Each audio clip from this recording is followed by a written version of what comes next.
qual é a teoria do conhecimento de Edmund Husserl, pai da fenomenologia, exposta na sexta investigação lógica. Olá, pessoal, meu nome é Bruno Sankey. Como eu disse a vocês mensalmente, eu estarei trazendo aqui no YouTube um vídeo um pouco mais longo para tratar de algum assunto mais complexo que demande um pouco mais de tempo. Hoje nós iremos estudar a sexta investigação lógica de Edmund Husserl. Esse vídeo será um pouco mais longo, né? Porque a sexta investigação lógica ela é um pouco mais longa. Ela é dividida em 3 partes. A primeira parte é sobre intenções e preenchimentos objetivantes. A segunda parte é sobre sensibilidade e entendimento. E a terceira parte é a elucidação do problema inicial. Cada parte é dividida em subpartes. Então, por exemplo, no primeiro capítulo da primeira parte, Husserl discute a intenção de significação e o preenchimento de significação. No segundo capítulo da primeira parte, ele discute a caracterização indireta das intenções objetivantes e suas variedades essenciais pelas diferenças de síntese de preenchimento. No terceiro capítulo da primeira parte, nós vamos discutir a contribuição à fenomenologia dos graus de conhecimento. Depois, nós vamos discutir na quarta parte da primeira parte a compatibilidade e a incompatibilidade. Na quinta, o ideal de adequação, evidência e verdade. E na segunda parte, nós vamos estudar sensibilidade e entendimento. E aí a segunda parte se subdivide em intuições sensíveis e categoriais, estudos sobre a representação apreensiva categorial, as leis a priori do pensar no sentido próprio e impróprio. E na última parte, nós vamos estudar a elucidação do problema inicial a partir dos atos não objetivantes, enquanto aparentes preenchimentos de significação. Para a gente entender essa sexta investigação, vamos retomar um pouco, aqui lembrar vocês de qual que é o ponto, de qual que é o projeto, digamos assim, do Edmund Husserl nas investigações lógicas. Nas investigações lógicas, Husserl está buscando fundamentar o que ele chama de uma lógica pura. O que é lógica pura para o Husserl? E aqui é importante a gente não confundir, né? Porque a palavra lógica, ela é usada de muitas maneiras diferentes na filosofia. Por exemplo, se a gente pega a tradição do Aristóteles, se a gente pega a lógica do Frege, lógica significa o estudo de regras de inferência, regras de dedução, regras de silogismo. Não é isso que o Husserl está chamando de lógica. Existe um outro sentido de lógica que vem do psicologismo e vem do Hume, que é o estudo das leis de associação da mente humana. É como a mente humana associa ideias. Só que o problema dessa leitura é que essas leis são estudadas a partir de uma perspectiva empírica. O Husserl, ele vai romper com isso e ele vai propor que nós podemos estudar as leis da mente a partir de uma perspectiva não empírica. E essa perspectiva não empírica que estuda as leis da mente é a lógica pura. A lógica pura, nesse sentido, ela não é nem o estudo do conjunto de regras formais e inferência, como na concepção tradicional ou na concepção clássica, nem é como no psicologismo o estudo das leis empíricas do funcionamento mental. O Husserl ele entende a lógica como o estudo das estruturas ideais de significação e pensamento. Para o Husserl, essas estruturas ideais de significação e pensamento, elas não são empíricas, tanto é que a gente estuda essas leis no campo da epoché, no campo da suspensão fenomenológica, que é quando a gente coloca entre parênteses tudo que é empírico. Então, nesse campo de estudo não tem nada de empírico, né? É o estudo das consciências no nível não empírico. Assim, a lógica pura, ela não descreve como pensamos de fato, no sentido empírico, nem prescreve como devemos pensar, como no caso da lógica normativa, da lógica inferencial, da lógica aristotélica, da lógica clássica. Mas o objetivo da lógica pura é explicitar as formas ideais que qualquer pensamento deve instanciar para ser significativo e cognitivamente válido. E aí o Husserl ele vai passar para fazer esse estudo, construir uma lógica pura, por 6 investigações. Né? Ele tinha escrito antes disso Prolegômenos, né? Onde ele vai criticar o psicologismo e tudo mais, vai apresentar essa concepção de lógica, mas o estudo de fato, propriamente dito, da lógica pura, começa nas 6 investigações. E aí, na primeira investigação, o Husserl vai estudar a questão da expressão e do significado. E qual que vai ser a principal tese do Russell quando ele estuda a questão da expressão e do significado? A principal tese dele é que o significado, ele é um conteúdo abstrato, que não é nem mental, né, nem um conteúdo pairando de maneira platônica. Para o Russell, né, ele vai dizer que o significado ele é uma ideia abstrata, mas só que ela não é uma imagem mental. Então, a tese principal na primeira investigação é que a lógica pura não tem como objeto fatos psicológicos, não é imagens que você tem na sua mente, nem regularidades empíricas da linguagem natural, mas sim significados ideais, que na filosofia hoje a gente chamaria isso de proposições ou conteúdo proposicional. E aí ele vai defender que esse conteúdo proposicional ele possui um status ontológico independente, independente no sentido do conteúdo, né, mas não é completamente independente porque só existe na consciência, e que esse conteúdo ontologicamente independente constitui as condições de possibilidade para tudo, para verdade, validade, objetividade, significado, sentido. Já na segunda investigação, ele vai trabalhar com o problema da linguagem dos termos gerais, que segue do problema da primeira investigação, né? Porque como assim existem ideias abstratas e essas ideias abstratas então estão ligadas a termos gerais, como triângulo em geral, cachorro em geral. E aí ele vai responder uma crítica dos empiristas à questão das ideias abstratas, porque alguns empiristas, né, como o Berkeley, como o David Hume, eles vão criticar a ideia de que os termos gerais são expressões de ideias abstratas a partir da noção de que nós não temos ideias abstratas, né? Por exemplo, se eu penso no triângulo, o que é um triângulo em geral? Um triângulo em geral ele não pode ser nem isósceles, nem escaleno, nem equilátero. Então, ele só precisa ser uma figura retilínea fechada de 3 lados. Só que aí que está o problema, né? A gente não tem essa imagem na cabeça. Tenta formar aí na sua cabeça a ideia ou a imagem de um triângulo que não seja nem isósceles, nem escaleno, nem equilátero. Olha, os empiristas vão dizer isso não é possível, então tem alguma coisa errada com a teoria das ideias abstratas. E o Russell vai responder essa crítica na segunda investigação. O que ele vai dizer? Olha, vocês estão confundindo ideia com imagem. O fato de que eu não consigo ter a imagem na minha mente de um triângulo que seja equilátero, isósceles ou escaleno, que não seja nenhum dos 3, não significa que eu não consiga ter a ideia, o conceito, a concepção disso na minha mente. Então, na segunda investigação, a tese principal do Russell vai ser fazer essa distinção entre a ideia e imagem. Aí, na terceira investigação, né, ele vai trabalhar com a questão da meriologia. Ele vai dizer assim que nós temos na nossa mente tanto ideias complexas quanto ideias simples. Ideias simples são aquelas que você não consegue decompor, tipo a cor azul. Já uma ideia complexa, como por exemplo a ideia do meu óculos, eu consigo decompor. Tem a lente, tem a armação. E ele vai dizer assim que existem decomposições em que você tem partes que são autônomas, e ele vai chamar isso de pedaço, e partes que não são autônomas em algumas ideias, e ele vai chamar isso de momento. Quando uma parte é autônoma, quer dizer que se você decompor essa parte, mesmo estando fora do ruto, ela continua sendo o que ela é. Pense numa parede formada por tijolos. O tijolo, na parede, ele é um tijolo. Se você tira o tijolo da parede, ele continua um tijolo. Por isso é um pedaço. Agora pense em outra coisa, né? O momento, se você tirar ele, ele não continua sendo o que é. Ou não tem como tirar fácil, né? Por exemplo, como é que eu tirar a cor de uma superfície, né? Tem como eu pensar numa cor sem superfície? Não tem. Então o Russell vai discutir na meriologia isso, de que a gente tem ideias compostas, que como é que funcionam essas ideias, é uma doutrina do todo e das partes. Depois, na quarta investigação lógica, o Russell vai trazer a questão da gramática pura. O que é a teoria da gramática pura? O Russell vai falar assim que existe uma diferença entre a linguagem ideal e os idiomas empíricos. Uma coisa é o português, o inglês, o francês, o alemão. Outra coisa é a estrutura ideal de significado. Por exemplo, né? Se eu falo assim, a cadeira é azul, ou se eu falo, the chair is blue, ou se eu falo, como que a gente fala em francês, né? Eu agora esqueci. Mas, la chaise é blue. Vamos colocar verde que é mais fácil, né? Vamos supor que eu faço assim, a cadeira é verde. The chair is green. E la chaise é verte em francês.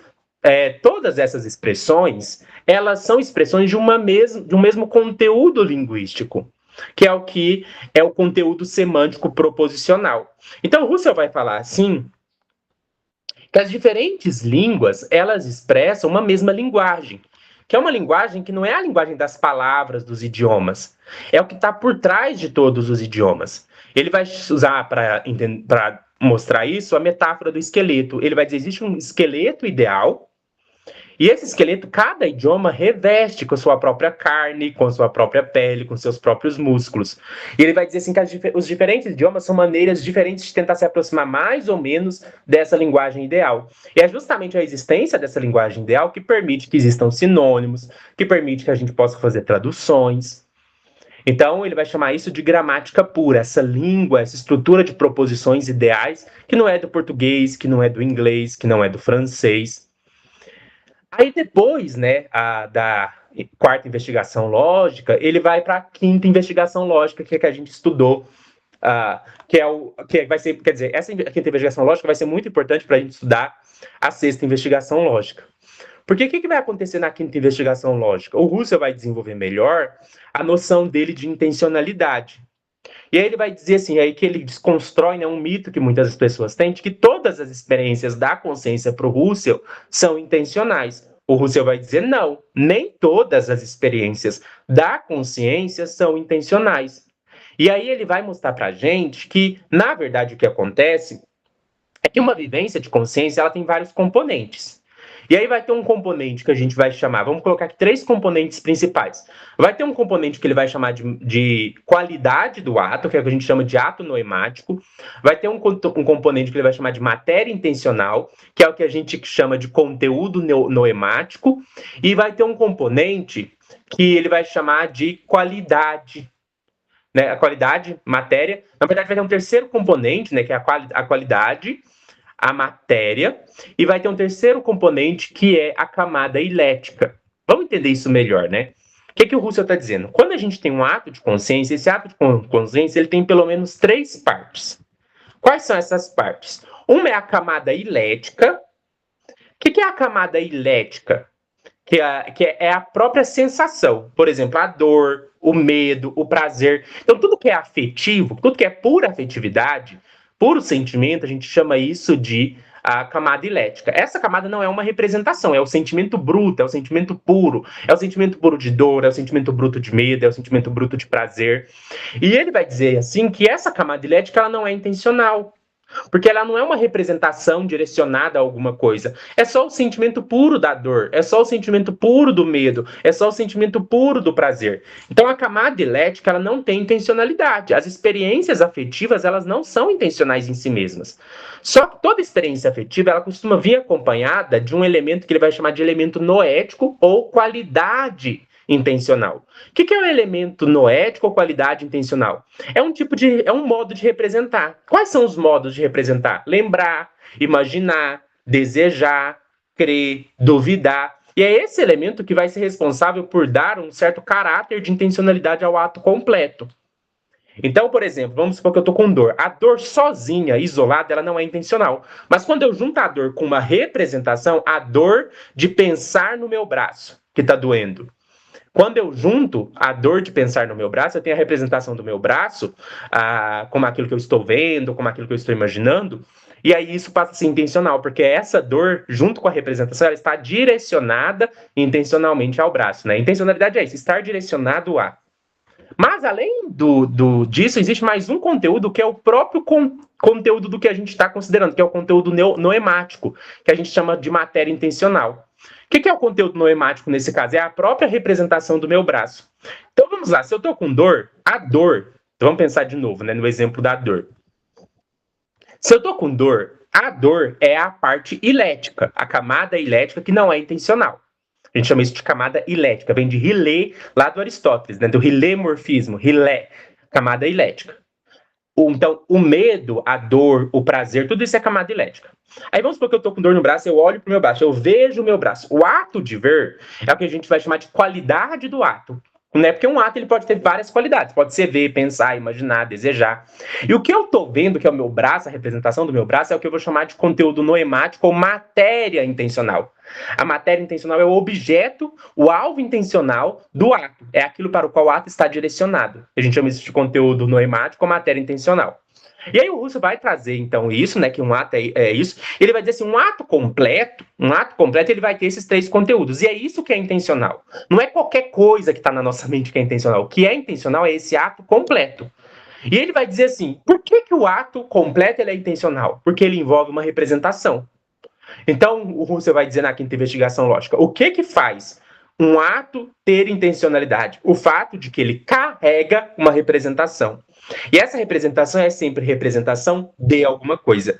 Só que aí o Russell vai falar assim, mas o que a gente quer dizer por representação? E ele vai dizer assim que dependendo da maneira como a gente define representação, essa frase, que toda vivência intencional envolve uma representação, ela pode ser verdadeira ou falsa. E ele vai dizer assim, em que sentido toda vivência intencional envolve uma representação? Aí ele vai falar assim, vamos pensar no primeiro sentido de representação. Vamos supor que representação é a ideia que eu tenho na minha mente na suspensão fenomenológica, sem considerar se existe, se não existe, se deixa de existir. Por exemplo, né, eu tenho a ideia na minha mente de uma caneta. Só que vamos supor que eu fiz uma suspensão fenomenológica. Eu não vou considerar se essa caneta existe ou não. Então, o Russell fala, um primeiro conceito de representação é isso. Representação é uma coisa que está na sua mente, mas que você suspendeu, você não afirma nem nega nada sobre ela. E ele fala, será que toda vivência intencional envolve uma representação só nesse sentido?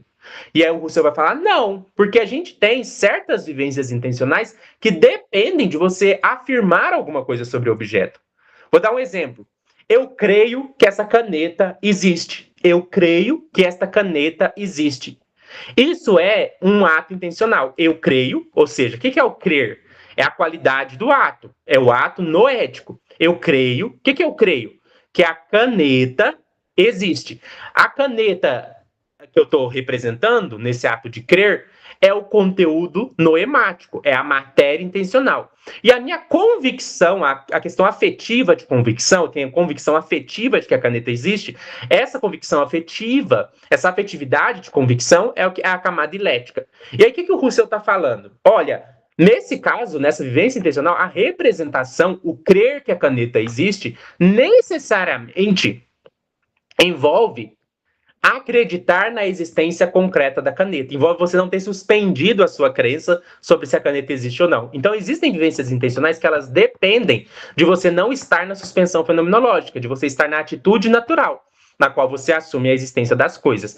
Tanto é que o Russell chama isso ato posicionante. Eu posiciono a caneta na existência quando eu acredito que ela existe.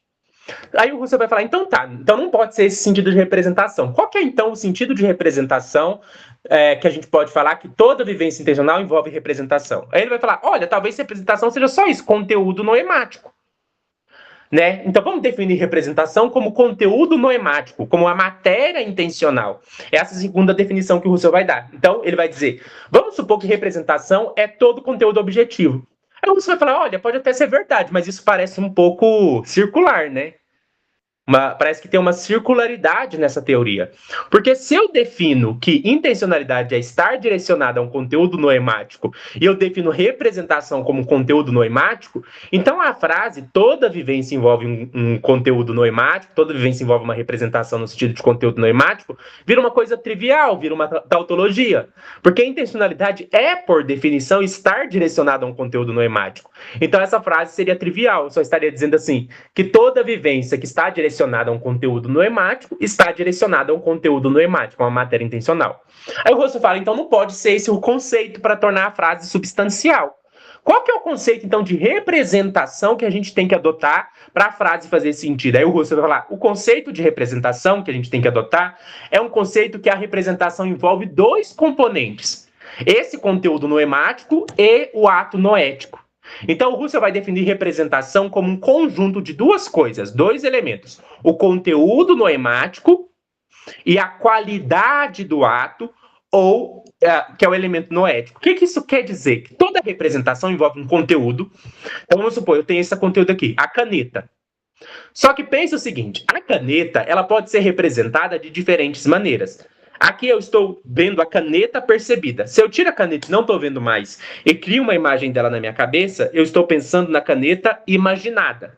O que o Russell vai dizer?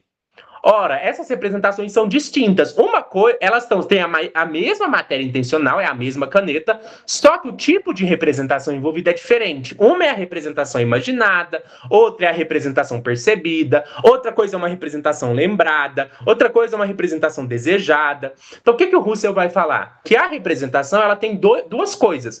Ela tem o conteúdo, que é a caneta, e ela tem um modo de apresentar esse conteúdo, que é pensado, imaginado. E aí o Russell vai falar que é nesse sentido que a frase ganha o seu sentido, né? Qual que é o axioma, digamos assim, da quinta investigação? O axioma da quinta investigação é que toda vivência intencional é ou uma representação ou se baseia em uma representação. E representação aqui deve ser entendida como conjunto entre um conteúdo noemático, que é a caneta, por exemplo, e um modo de apresentação desse conteúdo, que é a qualidade. Se esse conteúdo está sendo percebido, pensado, imaginado. Então, toda vivência intencional, que o Russell está dizendo, envolve uma correlação entre ato noético e conteúdo noemático, entre pensar e pensado, imaginar, imaginado, desejar, desejado, lembrar, lembrado, memorizar, memorizado. Então, o que o Russell está dizendo? Toda vivência intencional envolve uma representação com esses dois polos. É isso que é o resultado da quinta investigação. E aí, com base nisso, agora, a gente pode, né, de fato, depois de fazer esse percurso, porque isso vai ser importante para a gente entender o texto, agora sim, a gente pode, de fato, caminhar, né, para tentar entender a sexta investigação. E aí, qual que vai ser o problema que vai aparecer na sexta investigação?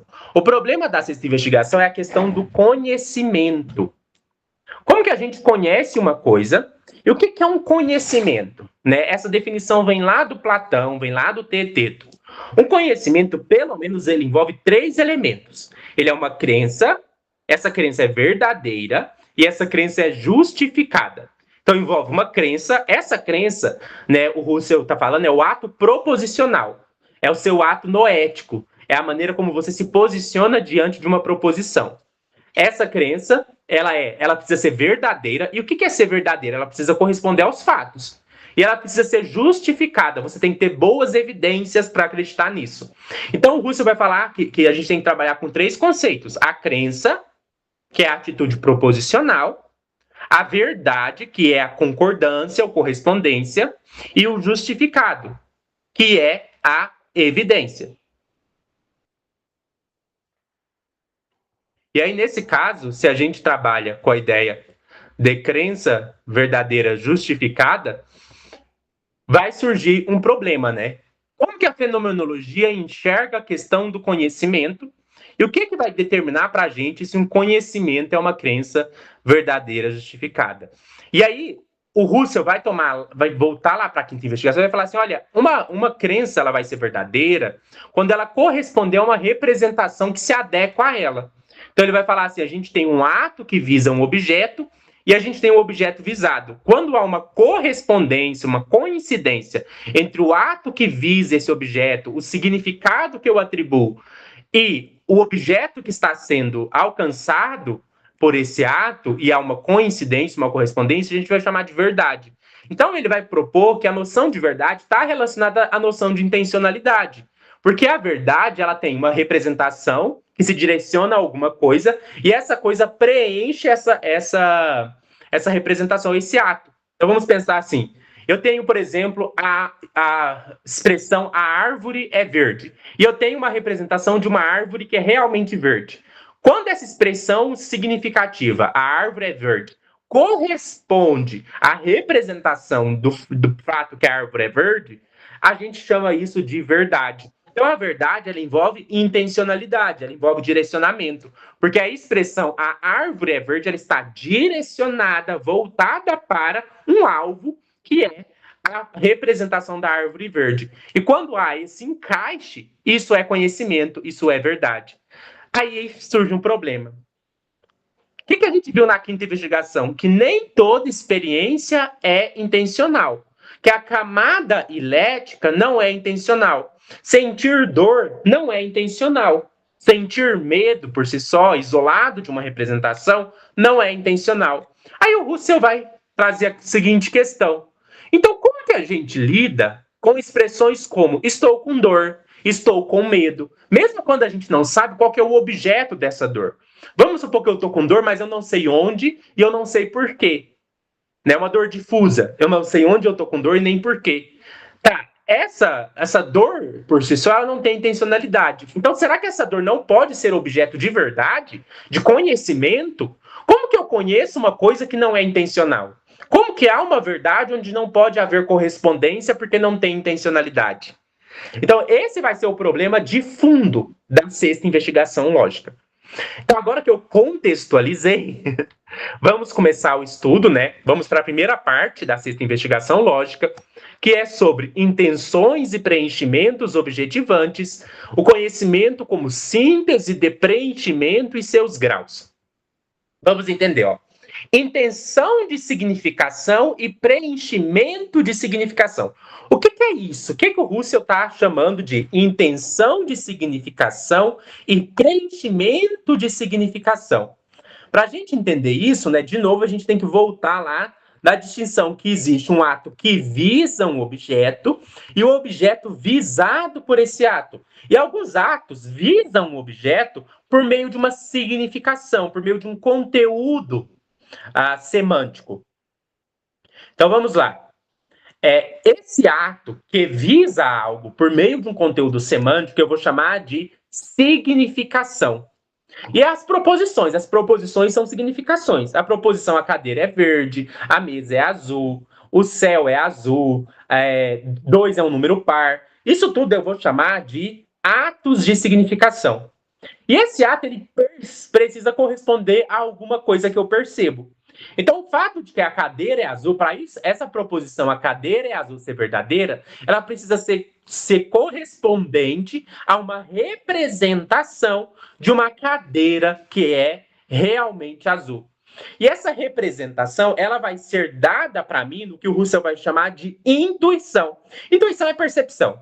Eu percebo a cadeira azul. É a percepção imediata.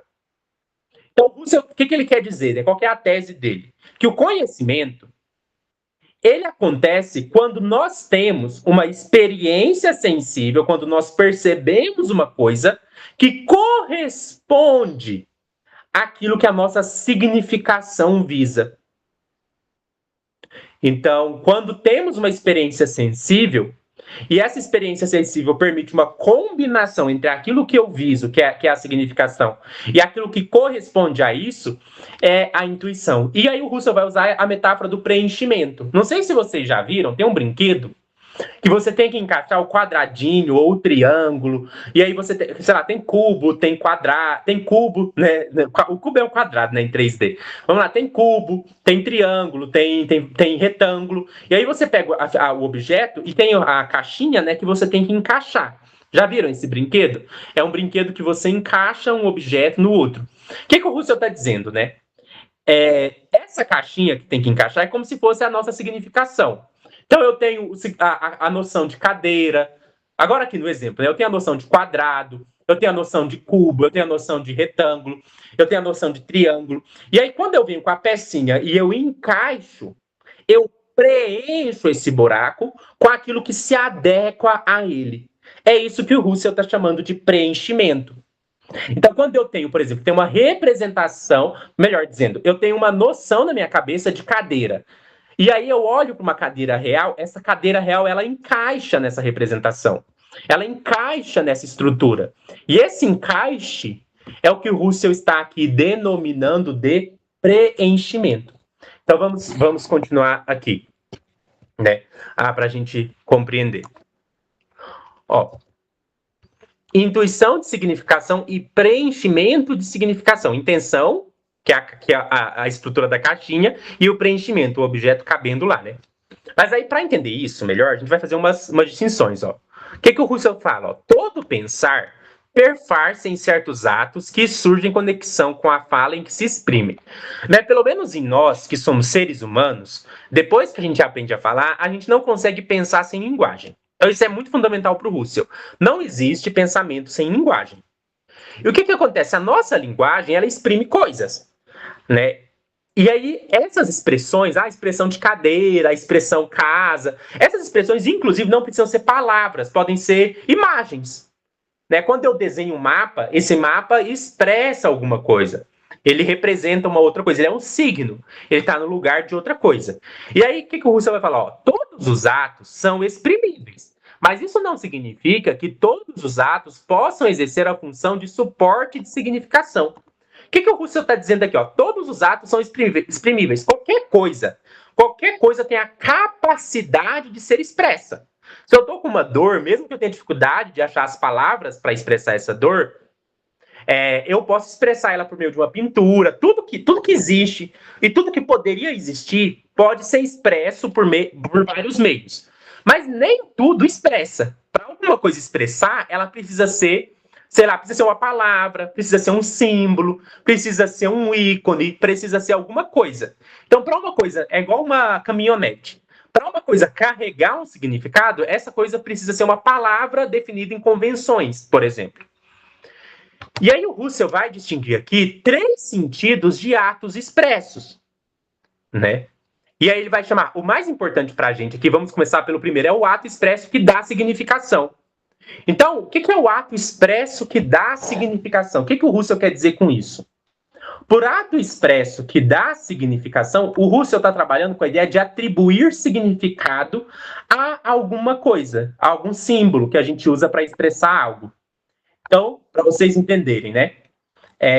Eu tenho um enunciado, né? A cadeira é azul. Eu atribuo a esse enunciado um sentido, que é o sentido da cadeira é azul, né? Vamos pensar numa palavra que surgiu pela primeira vez. Vamos pensar que eu estou conversando com um amigo, e ele fala, olha, quando a gente for falar tchau, a gente vai falar bye bye, bye bye já existe, né? A gente vai falar ou. E a partir desse momento a gente vai atribuir que ou significa tchau. Então o que eu acabei de fazer? Eu acabei de conferir um sentido a uma expressão linguística. Isso é o ato expressivo, que a gente vai chamar de ato expressivo significante, que é esse primeiro sentido que aparece aqui, digamos assim, é o primeiro sentido que aparece aqui de ato expresso. Um segundo sentido de ato expresso são os atos nos quais nomeamos os atos em que estamos vivendo. Esse ato expresso é o que a gente vai chamar de ato de auto-atribuição. Então, por exemplo, se eu falo estou com dor, isso é uma auto-atribuição. Então, eu estou expressando a minha própria dor. Eu estou expressando o meu próprio sentimento de dor. Então, estou com dor é um ato expressivo onde eu nomeio uma experiência minha. E um terceiro sentido de ato expressivo diz respeito a quando o ato expresso não se relaciona predicativamente ao eu que vive, mas a outros objetos. Então, esse aqui é um ato quando eu diretamente me refiro a alguma coisa no mundo. A gente chama isso de ato expressivo de referência objetiva. Por exemplo, se eu aponto para uma árvore e falo, olha a árvore, eu demonstro a árvore, eu estou usando um ato expressivo de referência objetiva. Então, aqui o Russell está tentando trazer para a gente as diferentes maneiras com as quais a gente pode atribuir significado a uma expressão. Eu posso atribuir significado a uma expressão pode ser carregada de significado, porque eu peguei uma palavra, que era uma convenção, e por convenção, né, a sociedade deu um sentido para essa palavra. Eu posso dar significado à minha própria experiência. E eu posso expressar também apontando para uma coisa, né, e dando uma referência para uma palavra, e dando, então, significado a ela. E aí, com base nisso, né, o Russell vai dizer assim, ó, quando falamos de juízos de percepção, o que é um juízo de percepção? Ó, o que eu estou percebendo? Vou colocar aqui, ó, uma caneta. Eu percebo uma caneta. Isso é um juízo de percepção. A caneta que eu percebo é azul. É um juízo de percepção. Ó. O que ele fala? Quando falamos de juízo de percepção, o exprimir uma percepção não diz respeito às palavras pronunciadas, mas a certos atos expressivos. Entenda a expressão como uma expressão vivificada por seu sentido total, colocada em relação com a percepção que é dita expressa em virtude desta relação. Então, o que o Russell está dizendo, né? Que o que vai definir o conteúdo de uma palavra não é só que eu exprimi a palavra, tanto é que eu poderia falar uma palavra mecanicamente. Eu poderia chegar aqui e falar caneta, e eu nem sei o que é caneta. Vamos supor que você não fala inglês e você não sabe o que significa pen. E eu falo pen. Aí você repete, pen, só que você não entendeu nada. Então, o simples fato de você pronunciar uma palavra, ou pronunciar uma frase, né? A gente que canta música sem saber o que a letra significa, não significa que isso está carregado de significado. Para estar carregado de significado, além de você pronunciar a palavra, você precisa ter a representação na sua mente que corresponde ao sentido dessa palavra. E aí o Rousseau fala, então, é preciso que haja atos expressivos, é preciso que haja um ato mental. Não basta a pronúncia da palavra. Você tem que ter um ato na sua mente, uma ideia na sua mente, como uma expressão vivificada por seu sentido total. O que é o sentido total? É tudo que eu posso pensar sobre a caneta. É tudo que eu posso definir no conceito de caneta, por exemplo. E esse conceito de caneta, ele vai estar numa relação com a percepção, com a caneta que eu percebo e aquilo que eu viso por meio do significado caneta. Então eu tenho três coisas, pelo menos. Eu tenho a palavra caneta, eu tenho a ideia de caneta na minha mente e eu tenho a própria caneta percebida. E ele vai dizer, fundado na percepção se constrói o ato de visar algo. Então, quando eu falo caneta, e eu tenho uma representação de caneta na minha mente, eu viso, eu direciono, eu tenho como algo uma caneta real. Quando eu falo a caneta é azul, a expressão a caneta é azul, ela visa. É como se ela tivesse um alvo, é como uma flecha. A caneta é azul é uma flecha que está sendo apontada para o alvo, que é a própria caneta azul. E nesse visar, é nesse apontar do significado que reside a significação. Então, o significado está numa relação intencional.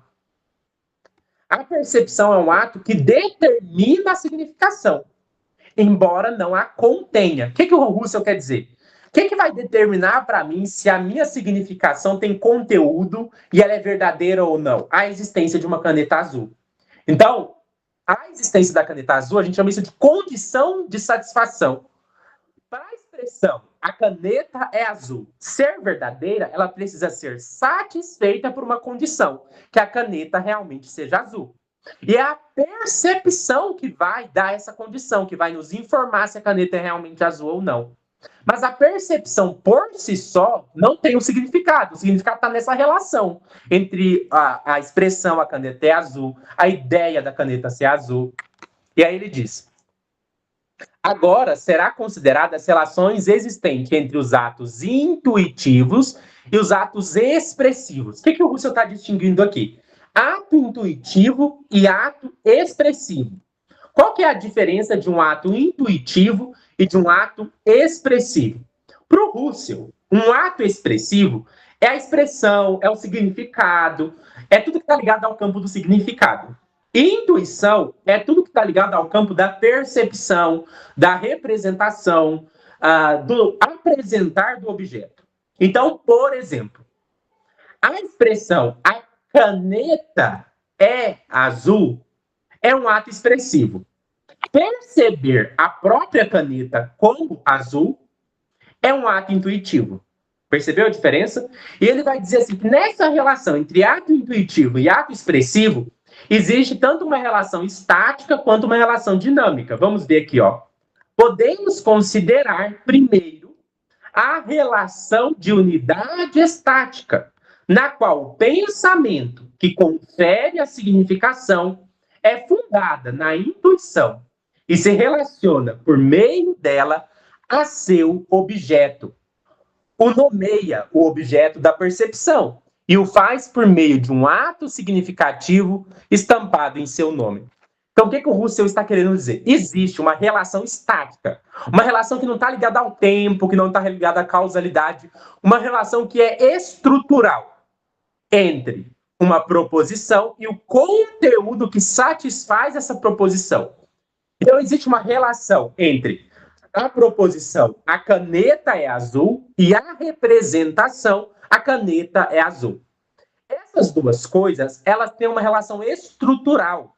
Mesmo se você não esteja pensando nisso, mesmo se ninguém chegue a falar que a caneta é azul, existe uma relação de estrutura. A própria estrutura da proposição, a caneta é azul, faz com que ela esteja relacionada a uma condição de aplicação, que é o fato de haver uma representação de uma caneta que realmente é azul. Então, a gente chama isso de relação estática. A relação estática é a relação de dependência semântica entre o conteúdo de uma proposição e sua condição de aplicação na intuição. Essa relação, ela é atemporal. Ela não está ligada à experiência subjetiva de ver a caneta azul. Ela é uma relação estrutural. O próprio conteúdo proposicional já determina, por suas próprias condições de verdade, o tipo de estados de coisas que o tornaria verdadeiro. De novo, por exemplo, o termo "a cadeira é azul", para se referir a um objeto percebido, o significado do termo "a cadeira é azul", ou da proposição "a cadeira é azul", não depende da existência atual de um objeto, que seja uma cadeira azul. Mas ele estabelece, por sua própria natureza, as condições sob as quais ele seria corretamente aplicado. A própria expressão "a caneta é azul", por si só ela já diz: olha, para eu ser verdadeira tem que ter uma caneta azul. Não importa se tem, se não tem, se você está vendo ou se não está vendo. E se isso é a relação estática, né, o que vai ser a relação dinâmica? A relação dinâmica é quando isso acontecer concretamente. Então, quando eu tenho a ideia de caneta azul na minha cabeça, essa proposição, e quando eu vejo a caneta azul, e aí, dinamicamente, eu preencho, eu encaixo. Isso é a relação dinâmica. E aí o Russell vai dizer, sempre que nomeamos um objeto intuitivo, é válido admitir o conhecer como um caráter de ato mediador entre a aparição das palavras pronunciadas e a intuição da coisa. Então, o que o Russell quer dizer, né? Que o conhecimento vai envolver sempre essa relação entre uma palavra que eu pronuncio e a coisa que eu vejo, que eu percebo, que eu represento, que corresponde a essa palavra ou essa expressão linguística. Frequentemente se fala em generalidade das significações das palavras. A generalidade da palavra significa que, por meio de seu sentido unitário, uma mesma palavra abrange uma multiplicidade idealmente delimitada de intuições possíveis, de modo que cada uma dessas intuições pode atuar como fundamento para um ato de conhecer nominal de mesmo sentido. Então, o que o Russell quer dizer? Né? Que as palavras, elas carregam uma generalidade. O que quer dizer a expressão "as palavras carregam uma generalidade"? Que uma mesma palavra, ela pode se referir, né, por seu caráter geral, a várias intuições. Então, pense na palavra caneta. A palavra caneta pode se referir à caneta azul que eu tenho, mas a palavra caneta pode se referir a várias canetas. Existem várias canetas no mundo. E se eu falo, por exemplo, né, o ser humano é mortal, a expressão ser humano é um termo geral e ele tem uma generalidade, porque ele pode se referir a mim, a você e a qualquer ser humano. Então, o que o Russell quer dizer, né, é que as palavras, elas têm uma generalidade e elas podem se referir a várias intuições possíveis. Então, para eu preencher a ideia de que o ser humano é mortal, pode ser preencher com a imagem do Sanky, que é mortal, pode ser preencher com a sua imagem de você que está me ouvindo, que é mortal. Então, o Russell quer dizer que o preenchimento ele pode ser vários tipos, né? E aqui eu coloquei, né, eu já comentei a unidade dinâmica, eu já falei, só vou ler. Podemos considerar agora a unidade dinâmica entre a significação e a intuição. Caso a expressão que desempenha uma função meramente simbólica se ligue concretamente, né, à intuição correspondente, temos uma consciência de preenchimento. Você encaixou a pecinha. E aí é bem legal isso, né? Você encaixa a pecinha, aquele jogo de encaixar peças.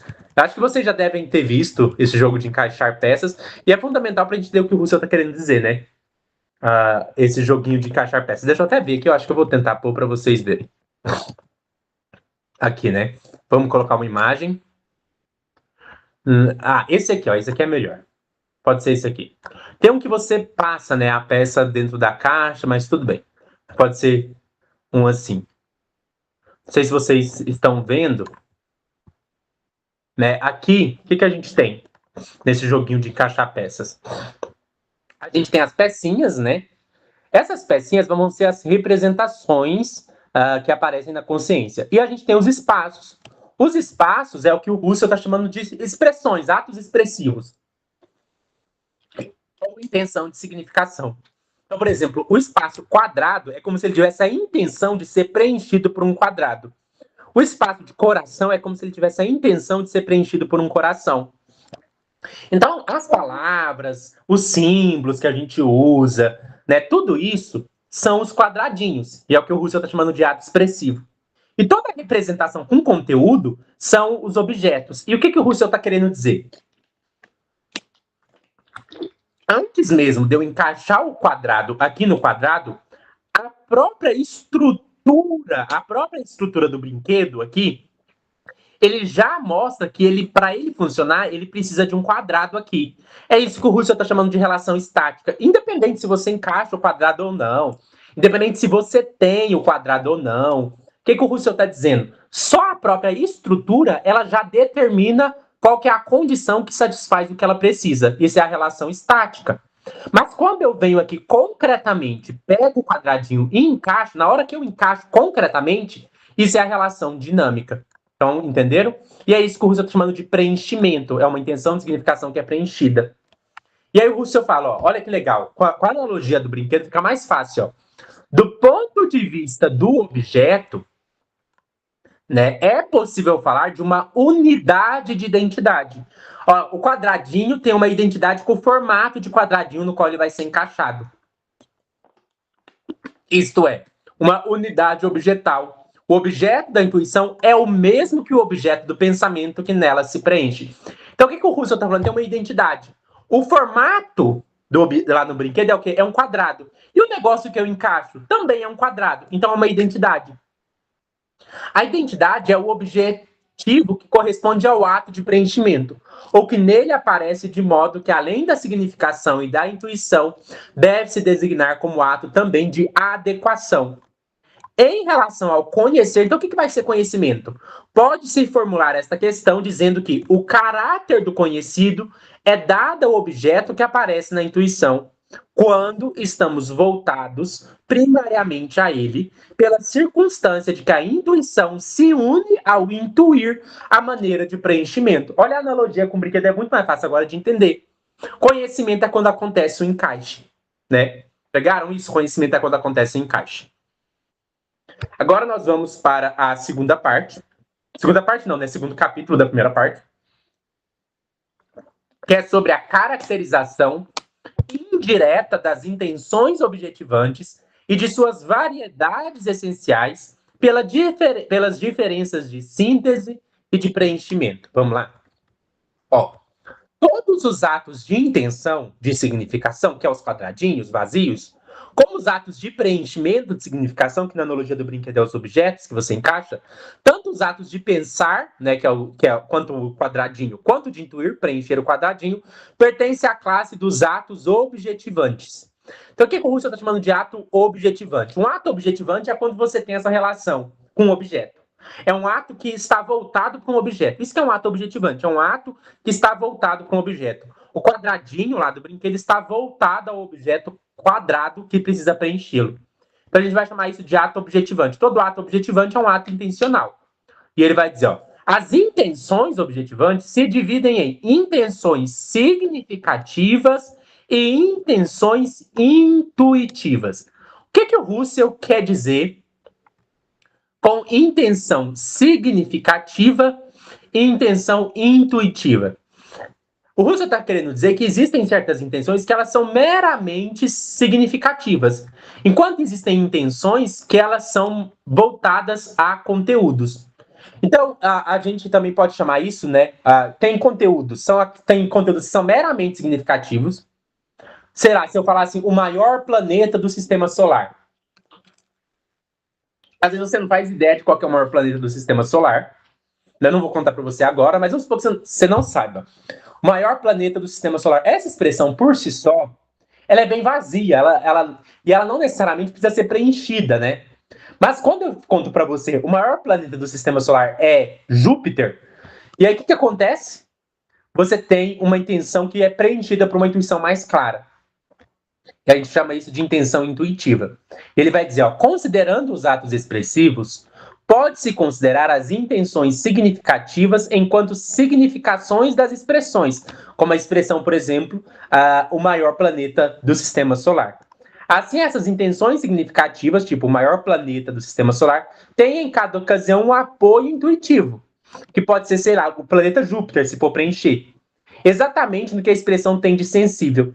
elas formam uma unidade com os atos intuitivos, os quais, no entanto, diferem. Então, o que o Russell está querendo dizer? Olha, a expressão o maior planeta do sistema solar e o próprio planeta, a noção do próprio, a representação do próprio planeta Júpiter, não sei como é que você imagina Júpiter, né, na sua mente, com todas as suas luas, o que vai acontecer, né? Não é a mesma coisa. Uma coisa é a expressão, por mais que tenha essa identidade, a gente tem a maneira de achar, olha, o maior planeta do sistema solar é Júpiter. Só que esse tem que perceber que tem uma distinção.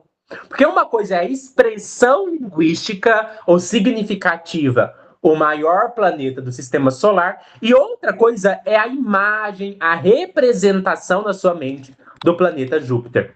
E ele vai dizer, ó, pode-se perceber a diferença entre intenções de expressão e intenções puramente intuitivas quando comparamos signos e imagens. O que o Russell vai colocar aqui? Existem duas coisas que vai ajudar a gente a perceber que, às vezes, uma expressão ela é vaga, tipo, o maior planeta do sistema solar. Às vezes, outra coisa é um signo mais explícito, como a imagem do planeta Júpiter, como um mapa, um desenho que você representa do planeta Júpiter. E aí o Russell vai distinguir aqui signo de imagem. O que o Russell está chamando de signo? Signo é o que a gente chama de representação simbólica. Um signo, ele tem um signo simbólico, ele tem o seu sentido, o seu significado determinado de maneira arbitrária. Vou dar um exemplo. A palavra pen, em inglês, que é caneta. A palavra pen, sozinha, por si mesma, ela já mostra pra gente que ela tá falando de caneta? Não. Teve que ter uma convenção linguística que, no inglês, a palavra pen vai significar caneta. Então, essa palavra é um signo. Agora, um outro exemplo. Vamos supor que eu chego aqui com um desenho, né? Um desenho, ou uma foto, né? Agora o pessoal foi para a Lua, né? E foi mesmo, gente. Cuidado com essas fake news de que o homem não foi para a Lua. Agora o pessoal foi para a Lua, e aí vocês viram fotos do planeta Terra, não viram? Vamos supor que eu coloco essa foto na sua frente, você vê o planeta Terra ali, você cria a imagem do planeta Terra. Essa imagem, ela já aponta de maneira mais clara para o que ela significa, que é o próprio planeta. Percebe? Ela tem uma relação de semelhança. Quando eu faço um ícone, né, a gente chama imagens também de representação icônica. Né, a gente vai usar uma linguagem mais persiana. Então, o signo é o que, por exemplo, no Peirce a gente chama de símbolo, imagem é o que ele chamaria de ícone. Só que aqui tem que ser na mente, viu? É a imagem que você constrói na sua mente. E aí o que ele vai dizer? Ó? Na maioria das vezes, o signo, o que é o signo? É a representação simbólica, uma palavra. Ela não tem nada em comum quanto ao conteúdo designado. Tipo, o que tem a ver pen com isso daqui? Nem parece pen, 3 letras, P-I-N. E um objeto aqui, caneta. O que uma coisa tem a ver com a outra? Nada. Já a representação por imagem tem a peculiaridade de que sempre que ela é preenchida, seu objeto que aparece como imagem se identifica por semelhança com o objeto dado no ato preenchedor. Vamos dar um exemplo lá, o pessoal foi para a Lua. Antes de eles ir para a Lua, certeza que os astronautas que foram para a Lua, antes de eles irem para a Lua, eles viram a imagem da Lua. Aliás, eles vêm daqui da Terra, né? Se você olhar para o céu, você vê a Lua. Mas eles viram uma foto da Lua de perto, eles viram essa imagem, e eles gravaram a imagem na cabeça. Mas aí, quando eles entraram lá na espaçonave, no foguete, sei lá, e foi na órbita da Lua, e viu a Lua de perto, a Lua de verdade, o que tinha? Tinha uma semelhança entre a Lua de verdade, a Lua, a própria Lua, e a imagem de Lua que eles tinham na cabeça deles por ter visto a imagem. Isso que ele está chamando de identidade por semelhança. Então, imagens, elas têm uma relação com o conteúdo que preenche elas por semelhança. Já os signos, não. E ele vai dizer, ó, o preenchimento do semelhante pelo semelhante determina o caráter da síntese de preenchimento como sendo do caráter de síntese afigurativa. O que é afigurativo? Que apresenta uma imagem, que apresenta uma figura. E o que é síntese afigurativa? É quando eu uno uma figura com o que ela representa. É isso, síntese afigurativa. Síntese é unir, né? Então, unir a figura, a imagem que eu tenho na minha mente de Lua e a Lua que eu estou vendo na minha frente é uma síntese afigurativa. Mas perceba o que Russell vai dizer, ó. No entanto, se em consequência de uma semelhança causal entre signo e o designado surge um conhecimento de semelhança, este conhecimento não pertence ao preenchimento da intenção significativa. O que o Russell está dizendo? Por mais que, no geral, as nossas palavras, elas não se assemelhem ao que elas representam, há algumas exceções. Eu não sei se vocês já viram, né? Por exemplo, a palavra repetir. Repetir é uma palavra repetitiva, né? Porque você fala repetir, né? Que algumas pessoas vão falar? Algumas palavras, elas têm algumas semelhanças com o que elas representam, né? Tem algumas palavras que a gente dá um nome para aquela palavra, porque esse nome lembra a coisa real ou guarda alguma semelhança com essa coisa real. Então, algumas palavras, elas têm o próprio caráter de se assemelhar ao que elas se referem. Então, se eu pego de novo, vamos pegar a palavra repetitiva. Repetitiva. A própria palavra titi repete. O que o Russell está falando? Algumas palavras, elas têm uma semelhança com o que elas representam. Então, a palavra repetitiva, ela é titi. Ela repete nela mesma, ela tem duas sílabas que repetem. Então, existe, é uma exceção, algumas palavras, elas têm semelhança com o que elas representam. Mas o que o Russell está pensando o que vai determinar é a coincidência entre, olha que interessante, o que vai determinar a coincidência entre a expressão e o que preenche ela é a semelhança? Não. O que faz a palavra repetitiva significar repetir? É o fato de que a própria palavra é repetitiva? Não. O que faz a palavra repetitiva significar repetir é uma convenção linguística. E aí o Russell diz, pertence à essência de uma intenção significativa a peculiaridade de que nela o objeto fenomenal do ato intencionante não tem nada a ver com o ato preenchedor. Então, por mais que exista semelhança em algumas palavras, não é a semelhança que determina o preenchimento. A mesma coisa acontece com as imagens. Por mais que as imagens sejam semelhantes aos objetos que elas se referem, não é a semelhança por si só que faz com que esse conteúdo seja o que preenche o que essa imagem representa. Até porque, vou dar um exemplo. Já viram placas de trânsito? Placas de trânsito são ícones. E eles se representam por semelhança. Mas é a semelhança que determina o significado de uma placa de trânsito? Não, porque se fosse isso, né, quem estuda a lei de trânsito não precisava estudar as placas, porque era só olhar para a placa e entender o que ela significa. Mas não, as placas você tem que entender o contexto, entender as convenções para entender que, quando tem uma placa que tem 2 carrinhos desenhados em um traço, isso significa que não ultrapasse. Outro exemplo, vai no banheiro. Tá lá na porta do banheiro desenho de uma mulher. Né? É o desenho da mulher ser semelhante a uma mulher que determina o que o desenho significa? Não, porque, por exemplo, alguém poderia estar andando, ver na porta do banheiro o desenho de uma mulher e concluir: essa placa significa que esse banheiro é uma mulher. Óbvio que não, o banheiro não é uma mulher. Não, um desenho de uma mulher na porta de um banheiro significa que esse banheiro é feminino, é para ser usado por mulheres. Então perceba, mesmo quando a gente tem semelhança, não é a semelhança por si só que determina o significado. É isso que o Russell quer dizer, que não é a semelhança por si só que determina o significado. E ele vai dizer, consideradas as diferenças entre intenções significativas e intenções afigurativas, que são as que envolvem imagem, pode-se falar ainda das percepções enquanto a afiguração, olha que interessante isso aqui, a afiguração se preenche pela síntese peculiar da semelhança de imagem, a percepção se preenche pela síntese da identidade da coisa concreta. Então, o que é a afiguração? É trazer uma imagem na sua cabeça. O que é a percepção? É ver o próprio objeto. O que o Russell está falando? Qual que é a diferença entre percepção e imaginação? Existe um mito de que a percepção é te dar um dado puro. E a imaginação, você constrói uma imagem. O que o Russell está falando? Não, os dois é imagens. Quando você percebe uma caneta, isso é uma imagem que sua mente construiu.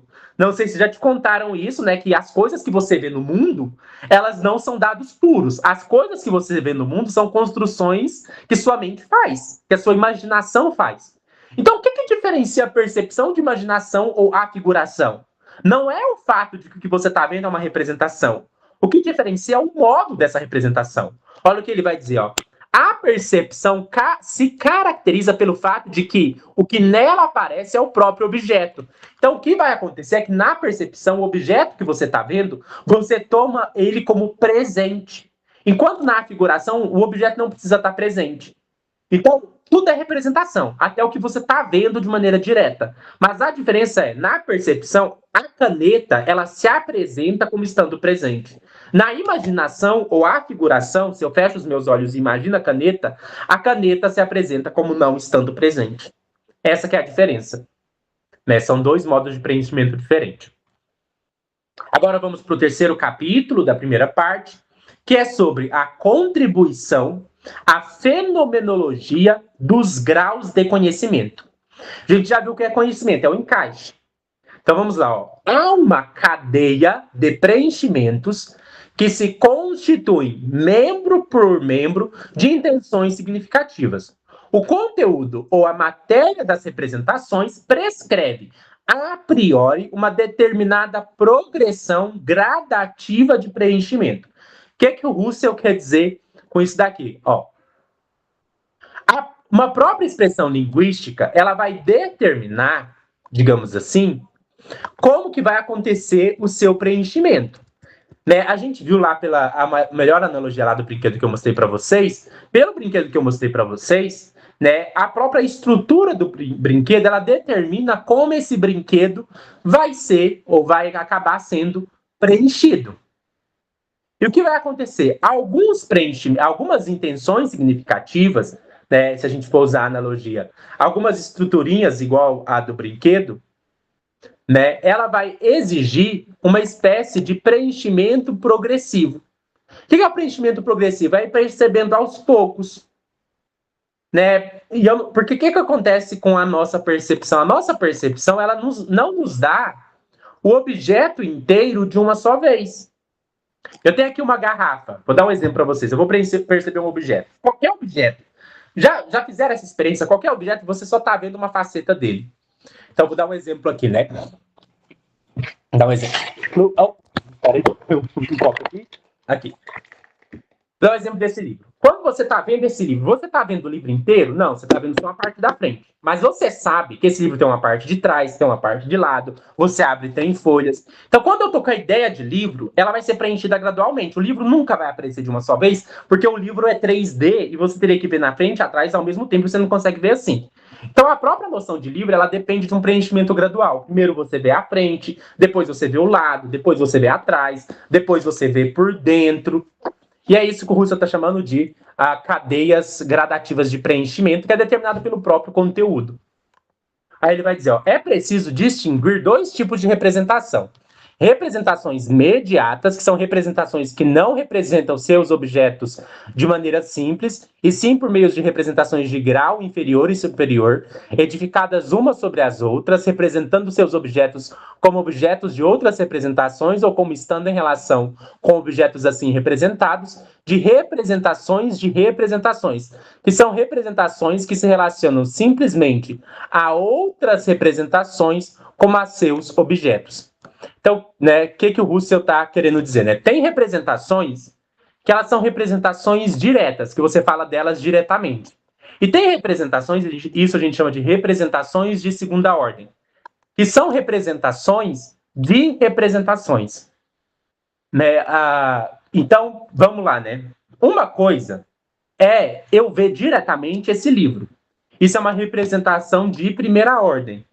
Outra coisa é que depois de eu ver esse livro, eu criar vamos supor que eu vou desenhar esse livro, vou pintar esse livro. E aí eu olho para a pintura do livro, ou melhor, eu crio uma imagem desse livro na minha cabeça, eu imagino esse livro quando eu não estou vendo ele. Essa imagem, ela é uma representação de segunda ordem, porque essa imagem se refere ao primeiro livro, que é a representação primeira. Então, o Russell está distinguindo representações de primeira ordem e representações de segunda ordem. Então, quando eu estou representando o mundo diretamente, eu chamo isso de representação de primeira ordem. Quando eu estou representando o mundo a partir de segunda ordem, eu chamo isso de representação de segunda ordem. As representações de primeira ordem, elas são mediatas ainda, porque elas não são o próprio mundo. Né? Elas ainda são representações mediatas, porque elas representam o mundo diretamente. Então, uma representação mediata é um estado representacional cujo objeto é alcançado indiretamente por meio de outras representações intermediárias. Mas o alvo final ainda é um objeto, um estado de coisas. Já uma representação de representação é uma representação de um estado cujo objeto é uma representação como tal e não o objeto representado por ela. É quando eu estou falando da representação da representação. Então, né, o que o Russell quer dizer? Na representação mediata, né, as representações, elas não apresentam o objeto de maneira simples, e sim por meio de outras representações, mas essa representação é usada como um meio para acessar o objeto. Essa que é a diferença. As representações mediatas, elas são um meio para acessar o objeto. As representações de representação, elas são representações para acessar outra representação. Então, se eu falo, por exemplo, né, se eu represento um livro, e eu falo, olha, eu estou pensando no livro para me referir ao livro do mundo real, isso é uma representação mediata. Agora, se eu represento o livro na minha cabeça, porque eu quero me entreter com a imagem do livro, eu quero me divertir, eu quero meditar vendo essa imagem do livro, então eu tenho uma representação da própria representação, eu estou me referindo não ao livro, mas à própria representação, eu chamo isso de representação de representação. E aí o Russell diz, né, cada intenção mediata exige um preenchimento mediato. Já quando as representações representadas, embora elas sejam intenções e admitam preenchimento, a natureza da representação representante dada não exige de forma alguma um preenchimento imediato por meio de preenchimentos das representações representadas. Então, o que o Russell está falando? Quando eu pego uma representação mediata, qual que é a função da representação mediata? Me dar acesso ao objeto. Então, a representação mediata, ela se preenche pelo objeto a qual ela atinge. E o que é representação de representação? É quando eu estou só me entretendo com a própria representação do livro. Eu não estou preocupado com o livro real. Eu estou preocupado com o me entreter com a imagem do livro na minha cabeça. E aí por isso que ele fala que quando eu estou só me entretendo com a imagem, isso não exige de forma alguma um preenchimento imediato, porque não precisa se referir ao livro real. Em cada preenchimento de intenções mediatas e a cada passo desse preenchimento, o papel essencial é desempenhado por genuínas visualizações. De novo, lembra o livro? Eu visualizo ele de frente, visualizo ele de lado, visualizo ele de dentro. O Russell vai chamar isso de sombreamentos, porque o livro aparece em diferentes facetas, em diferentes perfis. Por visualizações se designa aquela que traz um aumento de recheio. Então, quando eu vejo um livro só de frente, o que é o recheio? É os conteúdos que vão preenchendo a representação. Se eu vejo o livro só de frente, é só uma parte que eu vi. Mas depois que eu vejo de lado, isso complementa. Depois isso, depois isso.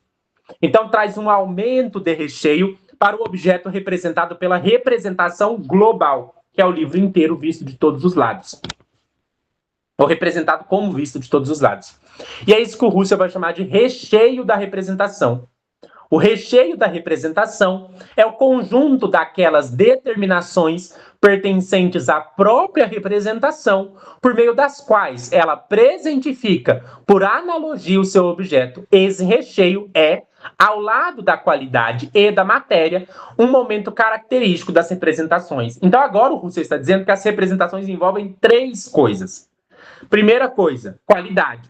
A maneira como eu estou representando. Esse livro está sendo imaginado, esse livro está sendo percebido, a matéria, o próprio livro que está sendo visto e imaginado.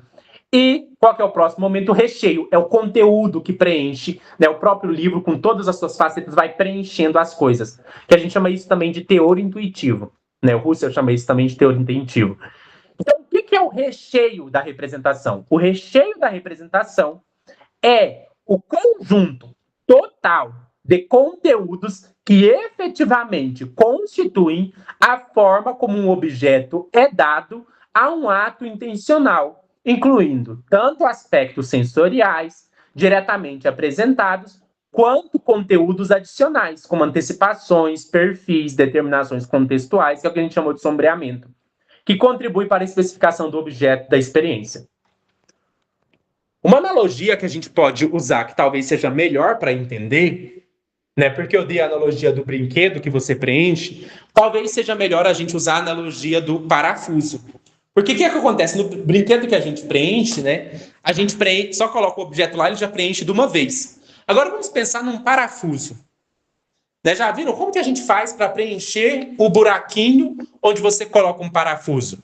Você tem que ir enroscando, enroscando, enroscando, enroscando. E esse enroscar é o preenchimento gradativo, né? Então, para eu ter uma imagem completa do livro, primeiro eu tenho que ver o livro de frente, de lado, de trás. Então, eu estou enroscando o parafuso. Quando o parafuso ele vai enroscando, ele vai aumentando o seu recheio, ele vai preenchendo mais e mais. E aí, quando você fecha o parafuso, né, você tem um recheio completo. Isso que o Russell está chamando de recheio. A analogia do parafuso talvez ajude a gente a entender melhor.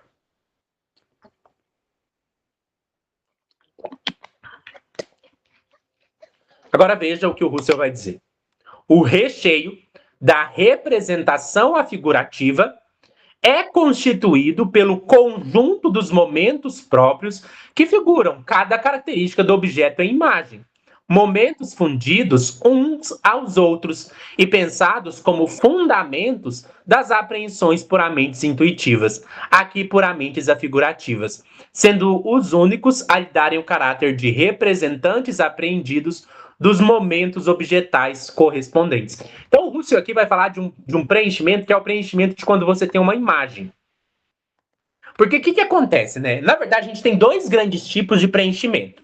Tem o preenchimento da própria percepção, né? Então, eu vejo o próprio livro e preencho. E tem o preenchimento da afiguração, que é a imagem. Geralmente, olha que interessante, geralmente a percepção ela fica impregnada de elementos afigurativos. Por quê?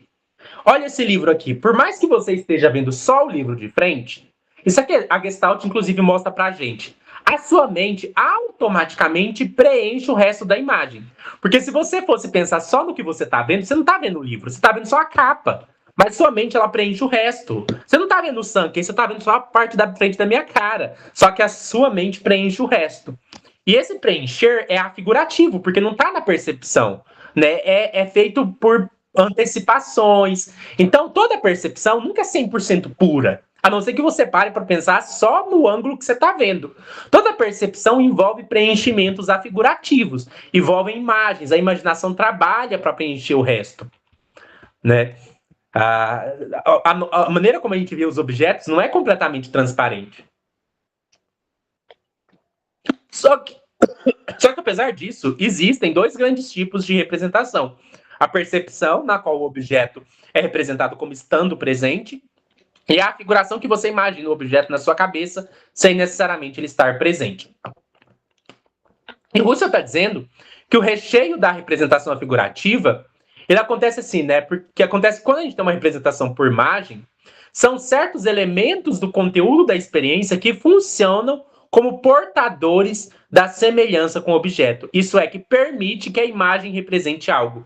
É o próprio conteúdo da imagem, o jeito que ela é, que vai permitir que ela represente algo. Porque na afiguração, a imagem ela precisa ser semelhante ao que ela representa. Então, a própria imagem ela precisa ter alguma relação na afiguração, ela sempre tem, né, alguma relação com o próprio objeto que está sendo, digamos assim, representado. E aí ele vai dizer assim, ó, é constituído por um conjunto de momentos, né? Esses momentos juntos eles vão formar uma imagem, que vão compor a imagem.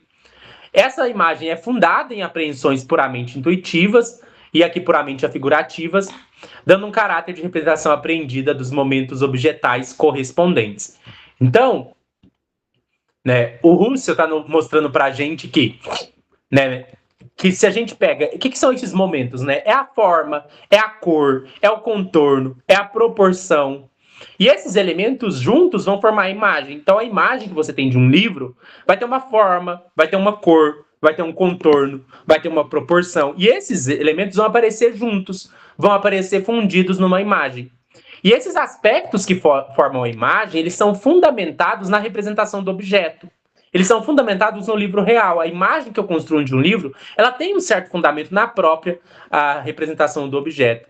Então, isso quer dizer que em representações imagéticas, certos componentes do conteúdo sensorial funcionam como veículos de representação, ao estabelecer uma relação de semelhança estruturada com as propriedades do objeto. Esses componentes, considerados em conjuntos, constituem a base sobre a qual o objeto é apreendido de modo intuitivo, né? De modo que você vê a imagem. Aí o Russell vai dizer, o mesmo se dá na representação perceptiva. Ao lado das representações apreensivas afigurativas, pode-se considerar também as apresentações captativas, as apreensões e as apreensões dos próprios objetos. Isso que o Husserl está chamando de apresentação captativa, apreensão ou apresentação do próprio objeto, é a percepção direta. É quando não estou só imaginando o livro, é quando eu estou realmente vendo o livro. Reunidos, o conjunto dos momentos da representação perceptiva, que funcionam quer de maneira figurativa, quer captativa, tem-se delimitado o recheio da representação. Lembra que eu falei que toda percepção, né, a não ser que você esteja concentrando só na faceta que você está vendo, toda percepção ela vai ser complementada por elementos afigurativos. Então, uma percepção completa ela tem dois elementos. Ela tem os elementos perceptivos, o que você de fato está vendo, que a gente chama isso de elementos captativos, que você está captando, que o seu olho está captando de verdade. E a gente tem os elementos afigurativos, que tá complementando essa percepção para formar uma coisa completa. E aí o Husserl diz, né? Pode-se chamar de conteúdos apresentantes ou conteúdos representantes apreendidos intuitivos, os conteúdos dos atos intuitivos, que graças às apreensões afigurativas ou captativas puras de que são suporte, indicam univocamente os conteúdos dos objetos que lhes correspondem de maneira determinada e apresentam esses conteúdos à maneira de sombreamentos afigurativos ou captativos. O que o Husserl está dizendo? Nos conteúdos que apresentam o objeto, a percepção do próprio livro, tem conteúdos, como eu disse, que é a própria percepção que está te dando, você só vê a capa, mas tem conteúdos que são dados por questões afigurativas. O resto do livro que sua imaginação está complementando. Né? Então, junto, se você conseguisse isolar, você teria as apreensões afigurativas puras, que é tudo que só é complemento, e as apreensões captativas puras, que é só o que você está vendo. Mas você mistura os dois para formar a percepção completa. E é isso que forma a percepção. E aí o Husserl fala, chama-se conteúdos analogizantes ou reprodutivos aos conteúdos apresentantes nos quais o caráter de afiguração reside na reprodução analogizante, na representação. Então, o que o Husserl está chamando de conteúdo analogizante? A imagem que você constrói do livro. Ela é uma analogia do livro, ela reproduz o livro na sua mente. Por outro lado, dá-se o nome de conteúdos presentantes aos conteúdos que apresentam o próprio objeto, de modo que o caráter da percepção pode ser designado como presentação. Então, Husserl está dizendo assim, por mais que a percepção envolva conteúdos afigurativos e conteúdos captativos juntos, o que vai determinar se uma coisa é uma percepção ou uma afiguração não é se tem conteúdo afigurativo ou perceptivo, é o propósito do todo. Na percepção, o propósito do todo é apresentar o objeto como presente. Na afiguração, o propósito do todo é apresentar o objeto, mesmo ele não estando presente, por uma imagem que lhe é semelhante. E aí o Husserl diz, né? Também se pode fazer uso, aí ele vai falar outros nomes que a gente pode usar para descrever esse fenômeno. Também se pode fazer uso das expressões conteúdos afiguramente sombreados e conteúdos captativamente sombreados. O que é o sombreamento? É os diferentes ângulos ou facetas que o objeto aparece. Então, quando a gente tem um conteúdo afiguramente sombreado, é na imagem que você tem na sua mente do livro, esse livro pode aparecer em várias facetas. E conteúdo captativamente sombreado, esse livro, quando você percebe ele também pode aparecer em diferentes facetas. Os conteúdos da percepção externa, né, que a gente vai chamar de sensação, tanto os conteúdos da fantasia externa podem ser chamados de fantasmas sensíveis. Isso aqui é um termo que vem lá da escolástica, né? Que a gente chama essa imagem que a gente percebe de imagem sensível ou fantasma. Vem lá do Aquino, vem lá do Aristóteles já. Aí o Husserl diz, dá-se o nome de teor intuitivo do ato aos conteúdos apresentantes. Isso aqui eu já comentei, né? Teor intuitivo é o próprio conteúdo sendo apresentado do livro que você está vendo, né? ou que são representantes apreendidos intuitivos enquanto são apreendidos e juntamente com a apreensão que lhes é própria. E é o teor intuitivo que vai preencher. O teor intuitivo é o conteúdo que vai preencher o negócio, né? Lá, na analogia do brinquedo, é o parafuso, na analogia do brinquedo, é os quadradinhos que você vai, que vai cair dentro. E aí ele diz, né? É possível fazer a seguinte distinção fenomenológica. Ó. Olha a distinção que o Husserl vai fazer entre duas coisas: teor puramente intuitivo do ato e teor signitivo do ato. O que é o teor puramente intuitivo do ato? É aquilo que no ato corresponde ao conjunto das determinações do objeto que entra na aparição. Já o teor signitivo do ato corresponde ao conjunto de determinações que, embora visadas, não entram elas próprias na aparição. Então, o Husserl aqui está fazendo, né, uma distinção entre teor intuitivo e teor signitivo. Então, o teor intuitivo corresponde ao que é efetivamente dado na experiência, como o livro. E o teor signitivo corresponde ao que é apenas visado, como a expressão o livro que eu viso. E o conhecimento pleno ele vai ser quando há a correspondência entre os dois níveis. E aí o Husserl continua, né? Chamamos de forma de representação apreensiva a unidade fenomenológica entre matérias e representantes apreendidos. A matéria, a que vai ser, será a ideia que você tem na mente, e o representante apreendido é o que preenche essa ideia, na medida em que confere a estes últimos o caráter de representantes. Chamamos de representação apreensiva propriamente dita o todo formado por essa unidade. A forma da representação apreensiva também pode ser chamada de forma da apreensão, sendo a matéria o que dá o sentido em que é apreendido o conteúdo representante. Pode-se falar tanto de sentido da apreensão e de matéria da apreensão. Assim, em cada apreensão, pode-se distinguir fenomenologicamente quatro coisas, né, que tem aqui. Matéria, não, na verdade, matéria é o sentido da apreensão, a forma da apreensão e o conteúdo apreendido, e esse conteúdo apreendido não pode ser confundido com o próprio objeto apreendido. Então vamos tentar entender aqui, né, o que o Husserl quer dizer. Primeira coisa, né, o primeiro conceito, o primeiro conceito que o Husserl traz, né, aqui é a noção que ele vai chamar de forma de representação apreensiva.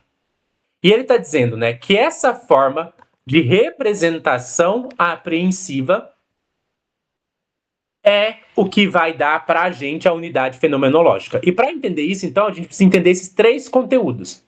O que a gente vai ter? Três conteúdos. O conteúdo sensível, o sentido e a forma de apreensão.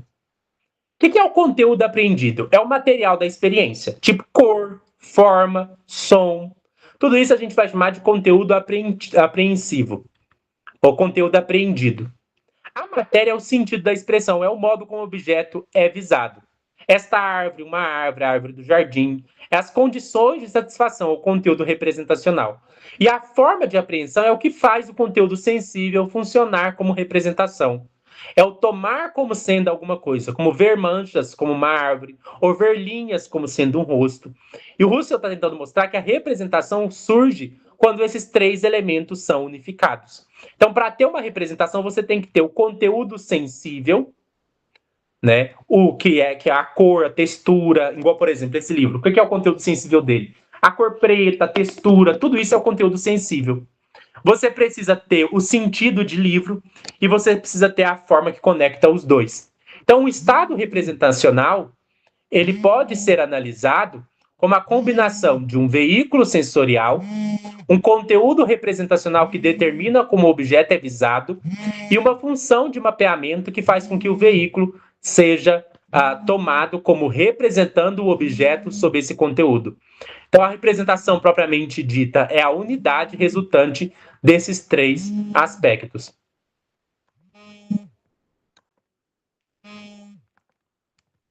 E aí vamos prosseguir, né?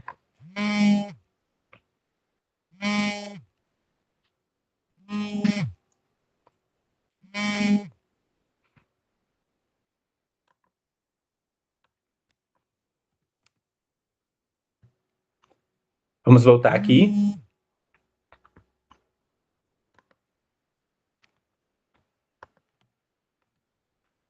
Vamos voltar aqui, né? Ele vai falar, ó, chamamos de forma de representação apreensiva a unidade. Então, essa unidade que vai se formar entre as matérias e os representantes apreendidos é o que a gente vai chamar de forma da representação apreensiva.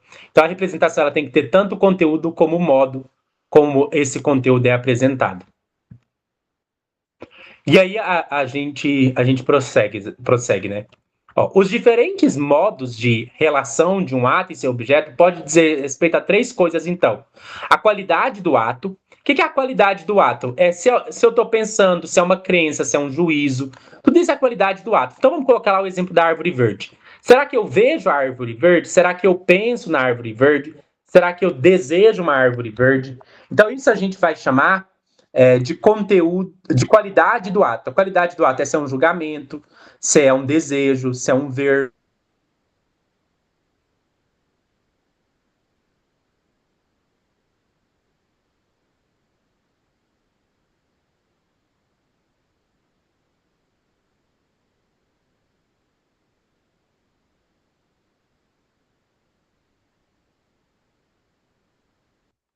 A gente vai chamar isso de... Só que deu um eco, né? Deu uma pausa. A gente vai chamar isso de qualidade do ato. É o modo como esse ato é apresentado. Se é uma crença, se é um juízo, se é um desejo, se é uma dúvida. Se eu desejo uma árvore, se eu vejo uma árvore, se eu acredito que tem uma árvore. Além da qualidade do ato, a segunda coisa que a gente viu é a representação apreensiva fundante, que diz respeito à forma da apreensão, se o objeto é representado de maneira meramente cognitiva, intuitiva ou mista, ou se trata da representação da percepção na fantasia, e que a gente chama de matéria da apreensão, se o objeto é representado neste ou naquele sentido. E a gente tem os conteúdos apreendidos, se o objeto é representado por meio deste ou daqueles signos, ou por meio destes ou daqueles conteúdos representantes. E aí a gente tem, ó, numa representação intuitiva, diferentes graus de recheio intuitivo são possíveis. E aqui vai ser uma tese bem interessante do Russell, que ele vai propor que o conhecimento ele se dá em graus. Às vezes, uma representação ela vai se encaixar completamente naquele sentido. Às vezes, vai se encaixar em certos graus. E também pode aumentar o nível que se encaixa, né? Então, de novo, a analogia do parafuso.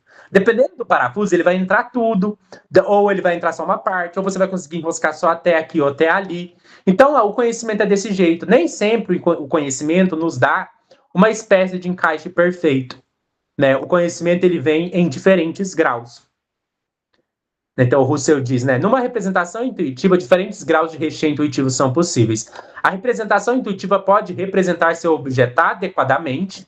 Então, a cada componente do objeto visado corresponde um representante apreendido, ou inadequadamente. A representação contém apenas um sobreamento.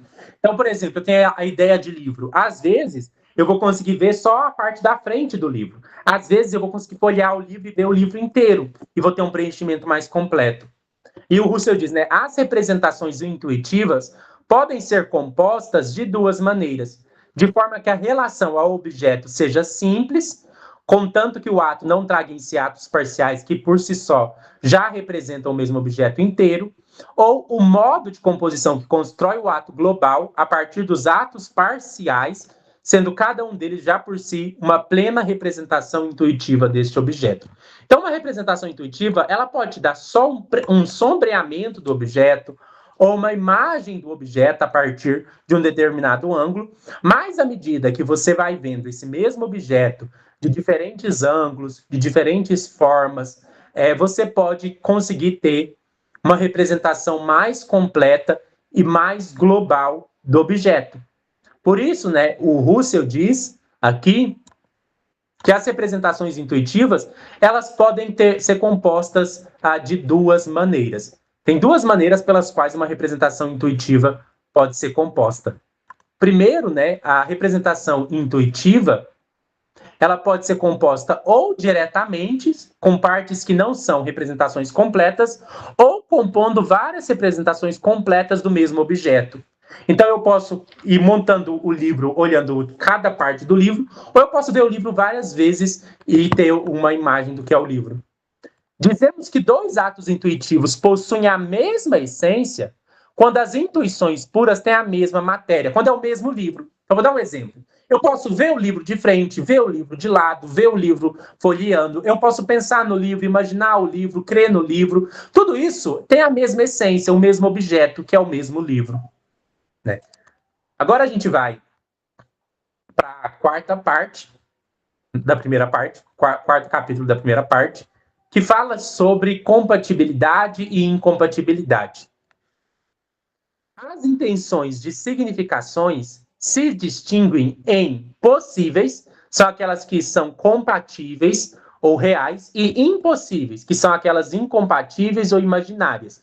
Na medida em que os atos intuitivos podem ou não vir a se juntar a alguma intenção significativa à maneira de visualizações objetivantes completas, os conteúdos unificáveis ou compatíveis são aqueles que se constituem em partes de um todo, estando neles unificados. Já os conteúdos não unificáveis são aqueles que não são compatíveis na unidade de um todo.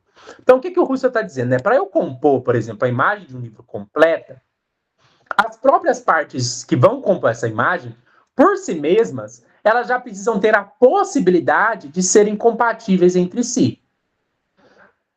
Então, para eu montar a imagem do livro completa, a capa ela já tem que ter, digamos assim, ou a capa, ou a parte de trás, ela já tem que ter a virtude, a possibilidade de construir uma imagem completa de um livro. E aí o Russell defende que um conteúdo significativo é possível quando pode ser satisfeito por uma experiência coerente, que é impossível quando nenhuma experiência pode realizá-lo. Então, existem algumas intenções que elas são possíveis, como, por exemplo, o livro preto, e algumas que são impossíveis, tipo círculo quadrado, que até tem sentido, né? No sentido assim, você sabe que é um círculo, você sabe que é com quadrado, você compõe as duas coisas juntos, mas quando você junta círculo e quadrado, você forma uma coisa sem sentido. E aí o Russell diz, né? Entendidas as relações de compatibilidade, pode estabelecer dois axiomas. Né, o axioma da reversibilidade das relações de compatibilidade. As compatibilidades e incompatibilidades são instaladas de modo relativo, e o axioma da exclusão mútua entre unidade e conflito. A unificabilidade e a não unificabilidade, cada um desses pares relativos a um mesmo fundamento de correção, se excluem mutuamente entre si, isto é, são não unificáveis entre si. Então, a partir da ideia de como a gente combina coisas, né, o Russell vai defender alguns axiomas, algumas proposições que a gente consegue extrair. Né? E aí, de novo, né, vamos compor coisas, né? Então, vamos supor, eu tenho um componente preto e eu tenho outro componente, capa de livro. Eu junto o componente preto e capa de livro, eu formo uma coisa coerente, uma coisa compatível, uma coisa consistente. Agora, eu junto eu junto assim, quadrado, círculo, e eu junto esses dois componentes e formo a noção de quadrado, de círculo quadrado, eu formo uma coisa incoerente. Então, quando conteúdos podem ou não ser combinados numa mesma representação coerente. E aí o Russell tem, né, que disso, quando a gente estuda isso, a gente pode tirar alguns axiomas. O primeiro é o axioma da reversibilidade. Compatibilidades e incompatibilidades são instaladas de modo relativo. Isso significa que a compatibilidade é uma relação simétrica. Quer dizer que se A é compatível com B, então B é compatível com A. Se preto é compatível com capa de livro, então capa de livro é compatível com a cor preta. O outro exemplo é o axioma da exclusão mútua entre unidade e conflito, né, que é que a unificabilidade e a não unificabilidade se excluem mutuamente. Um conjunto de conteúdos não pode ser ao mesmo tempo coerente e incoerente sobre o mesmo critério. Não é possível que círculo quadrado seja coerente e não seja coerente ao mesmo tempo. Né? Ou vai formar uma coisa coerente ou não vai formar uma coisa coerente. É tipo um princípio, digamos assim, do terceiro excluído. E aí vamos prosseguir. Né? O Russell, por fim, na primeira parte, vai falar da questão o ideal de adequação de evidência e verdade.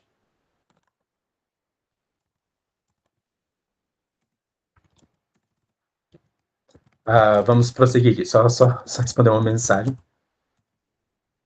Acho que talvez, eu vou ver se talvez eu tenha que ir terminar, talvez aqui, vamos ver, né? Vamos terminar com esse daqui, e aí eu faço o seguinte, né?